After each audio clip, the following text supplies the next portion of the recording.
The 36th name of the Vishnu Sahasranama is Ishwara. It represents a concept so dense, it serves as a foundational pillar for understanding reality itself. This illustrates the immediate textual paradox. The Shiva Mahapurana explicitly claims Ishvara as an epithet for Lord Shiva. The Devi Gita assigns it to Ma Parvati, and the Pancharatra texts declare it is Lord Vishnu. To parse this, we must look past sectarian translations. Ishvara represents a specific structural model for absolute divine sovereignty. The texts approach this through three pillars: a logical pause, a manifestation protocol, and an internal absolute state. Reconciling these ideas is incredibly difficult.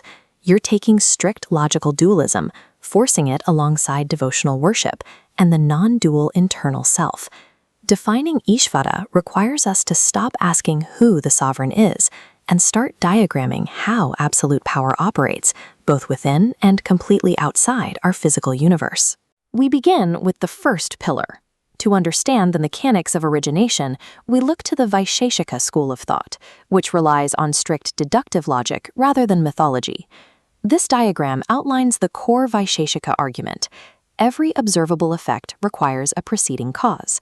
Because the physical world is an observable effect, it mathematically demands an ultimate cause, a singular origin point referred to as Ishwara, characterized by infinite knowledge. The Shakta texts map on to this logical framework.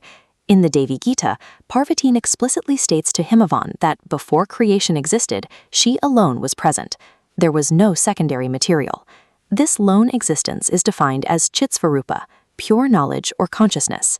This causal node exists entirely outside and prior to the space-time continuum of the resulting universe. The texts characterize this foundational cause as an entity of pure nature and infinite mercy, acting as a benevolent force that is constantly engaged in the welfare of the universe. This structural necessity of an ultimate causal sovereign is so robust that even early texts from Jainism, composed by Hari Bhadra Sori, acknowledge Ishwara as an unsurpassable doctrine.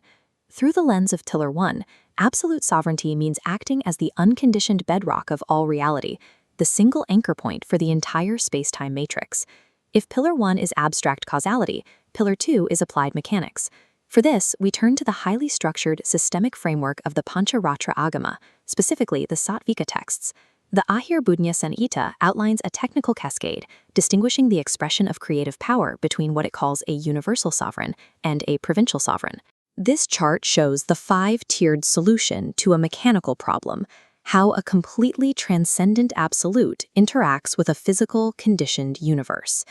It begins at the top with para, the transcendent super-absolute from which all forms emanate. Below that layer lies the vyuha. These are four hypostatic emanations: Vasudeva, Sankarshana, Pradyumna, and Aniruddha. They execute the macrocosmic functions, projecting, preserving, and transforming the universe. The third tier is the vibhava level. These are the historical incarnations, figures like Rama and Krishna, deployed directly into the timeline to correct imbalances and restore harmony to the physical universe. The fourth tier pushes sovereignty further down to the micro level.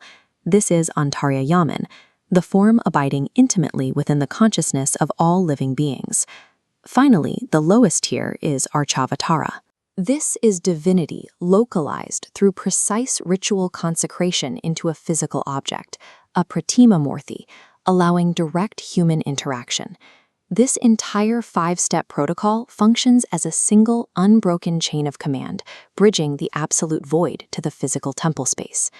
In Pillar 2, sovereignty operates as an active, multi-tiered structural mechanism, perfectly engineered to manage and sustain a complex cosmos. We now strip away that dense external architecture completely. The third pillar shifts the focus to the intimate, non-dual perspective of pure knowledge. In the Ashtavakra Gita, King Janaka articulates a profound realization to the sage Ashtavakra that relocates the exact location of Ishwara. Look at this structure. Here, Ishwara is detached entirely from hierarchical webs and causal arrows. The text identifies the absolute as an internal state of being known as Sakshi Purusha, the eternal witness. King Janaka states that realizing the Supreme Self as this eternal witness establishes a person in a desireless condition, a state of absolute liberation. This is a purely experiential state. It contrasts with the external mechanical cause of the Vaisheshika and the rigid, downward-flowing hierarchy of the Agamas. For sovereignty to be truly absolute, it must build the universe, yes, but it must also be fully realizable within the self, completely detached from the very physical causation it created. We now have three different models: the uncaused origin point, the five-tiered manifestation hierarchy, and the detached internal witness. This diagram shows Acharya Shankara's definitive theorem for unifying these models, Nirupadikam Aishwaryam. Grammatically, this defines sovereignty that is absolute and free from all limitations. Shankara specifies that this power is not dependent on any external thing, as nothing exists outside of it. This knots directly to Pillar 1, the uncaused cause. He further requires that the sovereign possess intrinsic, infinite power, his vibhuti. This maps directly to the scalable cascade of Pillar 2, the manifestation protocol. Finally, Shankara states that this authority is not limited by time, space, or causation. This encompasses Pillar 3, the absolute state. Shankara explicitly sets this intrinsic Aishwaryam apart. It is distinct from the conditioned, limited power held by humans, or even lesser deities constrained by the cosmos.